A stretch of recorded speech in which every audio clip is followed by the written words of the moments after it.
I want to tell you about a guy I'll call Joe. He's 54. He's been with his wife for 22 years. And the first time he couldn't get an erection, he told himself it was just the wine. That's what he told himself the second time, too.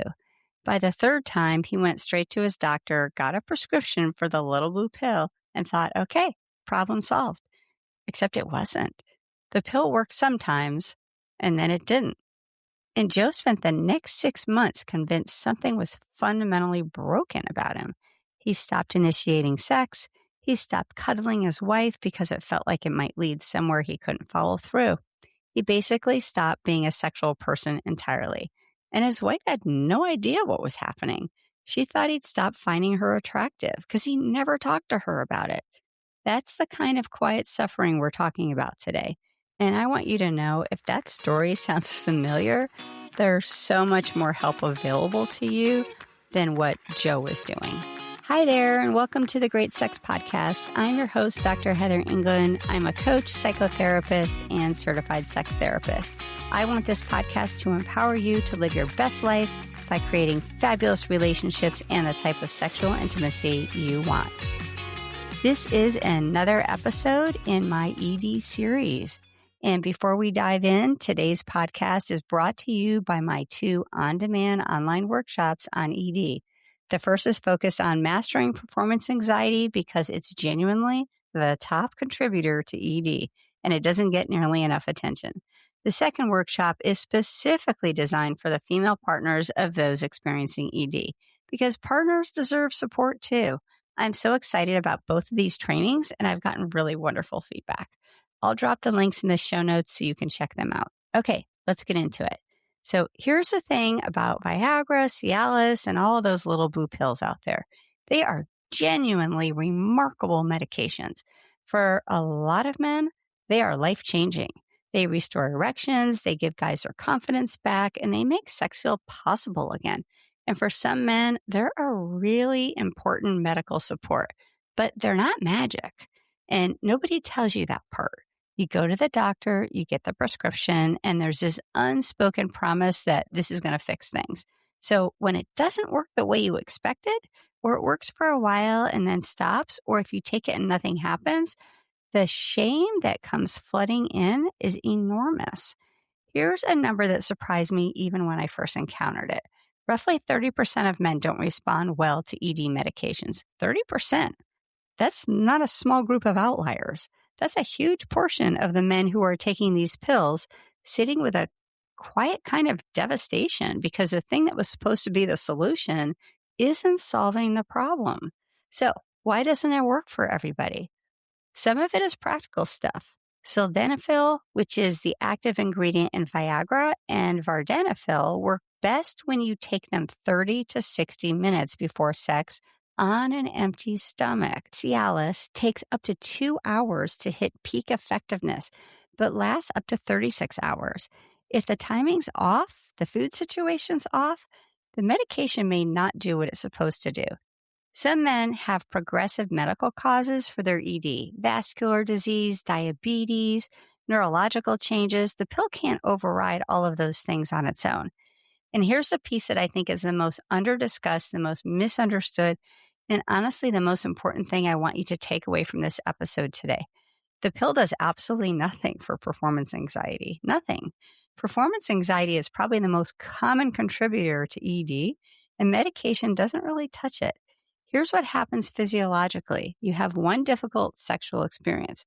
Maybe you lost your erection, maybe things didn't go the way you wanted, and your brain files that away as a threat. So the next time you're in a sexual situation, your brain starts scanning. It starts monitoring for a threat. Am I hard enough? Am I staying hard? What if I lose it? What is my partner thinking right now?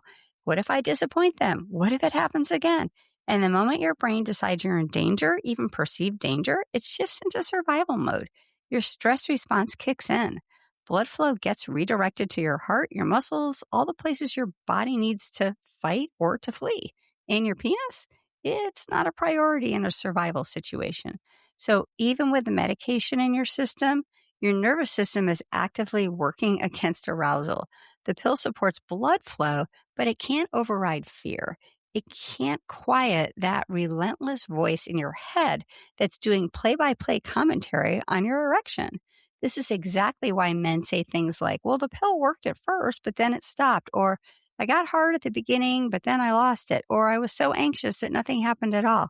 That's not a medication failure. That's performance anxiety running the show. And here's what makes it worse. When the pill doesn't work, a lot of men panic. Completely understandable.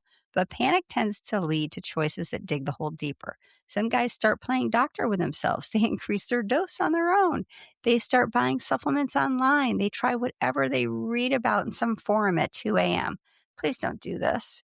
It can be genuinely dangerous and it's usually ineffective. Always loop your physician into your medication decisions. A lot of men start avoiding sex altogether because if you don't try it, you can't fail, right? Except avoidance doesn't make the anxiety smaller. It actually makes it bigger. Every day you avoid it is another day the fear gets even more deeply embedded. And then the touch starts to disappear, the cuddling, the kissing, the casual affection, because all of it starts to feel like it might lead somewhere, and that somewhere feels terrifying. So men shut it down entirely. And that creates this enormous emotional distance in the relationship that neither partner fully understands, which brings me to another hard truth. If your relationship was already strained before ED showed up, the little blue pill isn't going to fix that. It's not going to make you a better lover. It's not going to make you a more attentive partner. Desire doesn't grow in a vacuum. It grows in the context of emotional intimacy. If your partner was already feeling disconnected, unseen, emotionally distant from you before ED started, medication isn't going to make sex feel safe or wanted or connected. Think about what actually creates desire in a relationship. Feeling emotionally valued, feeling prioritized, feeling seen and heard and desired outside of the bedroom. That stuff comes from spending real time together, from talking about things other than who's picking up the kids or what needs to happen with a mortgage, from actually dating each other again, like spending really fun times together, from touching without an agenda, touching that doesn't lead to sex. Sex is built on the foundation of a really healthy relationship. You can't separate the two. So, what actually helps? The first thing is to see your doctor. Rule out the medical contributors. Have an honest conversation about adjusting dosage, about alternatives like injections or vacuum devices. Get proper medical guidance rather than just suffering silently or experimenting on your own. The second thing is to talk to your partner. And I know that sounds obvious, but so many couples are just not talking about this. Your partner already knows what's happening. The silence doesn't protect them from that knowledge. It just leaves them to fill in the blanks on their own, and they almost always fill them in with something worse than the truth. Silence creates shame and distance. Honest conversations turn ED into a shared challenge instead of a private burden you've both been carrying separately. The third thing, and I really want to emphasize this one, address the performance anxiety directly. This isn't optional if anxiety is part of what's happening for you.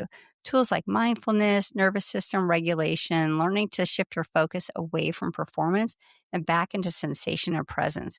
These things interrupt the anxiety ED cycle in ways that medication simply cannot. My Mastering Performance Anxiety workshop exists specifically for this. It gives you practical, structured tools and tips to get out of your head and back into your body. The link to that's in the show notes. The fourth thing is to redefine what sex means. Intercourse is one form of sex. It's just one. It's not the definition of sex. And I think this is one of the most liberating reframes available to people dealing with ED. When you expand your definition of intimacy, when you take intercourse off the pedestal and make room for all the other ways two people can connect physically and pleasurably, the pressure drops. And often, when the pressure drops, the erections return because the body can relax. And finally, take care of the basics. Erections depend on healthy blood flow and nervous system regulation. Sleep matters, movement matters, what you eat matters. Alcohol has a significant impact on erectile function. Chronic stress is brutal on the body's ability to get aroused. These things aren't glamorous, but they make a real difference. So let's bring this together. The little blue pill helps a lot of men, and it's a valid tool. But 30% of men don't respond well to it, and performance anxiety is one of the biggest reasons why. The pill can support blood flow, but it can't quiet fear. It can't repair relationship disconnection. It can't redefine what sex means for you and your partner. Only you can do that. The solution to ED is much broader than a prescription because ED is often such a nuanced issue for people.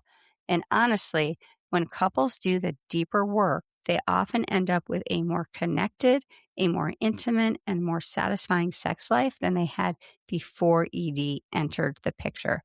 I know that was true in my relationship. The suffering in silence, well, that's optional. Joe, by the way, eventually started therapy with his wife.